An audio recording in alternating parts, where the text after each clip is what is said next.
আমার শহরে প্রেমে পড়া বারণ। প্রশ্ন আসতেই পারে, প্রেমে না পড়ার কারণ?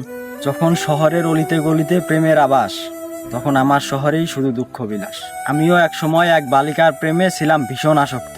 তাকে দেখলে শীতল হতো কৈশোরের উষ্ণ রক্ত। সেই সময়টাই ছিল অন্যরকম। আমার শহরের প্রেমেও ছিল 7 রং। তারারা ঝিকিমিকি করতো আকাশে, আর আমি স্বপ্ন বুনতাম অন্ধকার পাশে। কিন্তু কালের স্রোতে সবকিছুই বদলেছে। প্রেমে এখন কেবল বিষণ্ণতার ছায়া।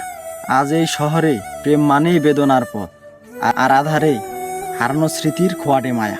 আমি চাইনি এমন ভাঙা শহর, প্রেমে বাঁধার পরে বিচ্ছেদ হলে অভিশপ্ত প্রহর। তাকে হারানোর পরে এ শহরের প্রত্যেকটা পথ, প্রত্যেকটা গলি আমার কাছে তীর্থস্থান। প্রেম আজ উপন্যাস নয়, শুধুমাত্র মন ভাঙা গান। এ শহরের প্রতিটা রাত্রি অশ্রু দিয়ে বাঁধা, আর প্রেমের গল্পগুলো ধোঁয়াশায় ঢাকা। তাই বুঝলে, আমার শহরে প্রেমে পড়া বারণ। কারণ এই শহরের ভালোবাসা মানে প্রিয়তমের ঘর ছেড়ে যাওয়া, আর প্রেম মানে তীব্র অভিমান, আর চিরদিনের জন্য বিদায় লেখা।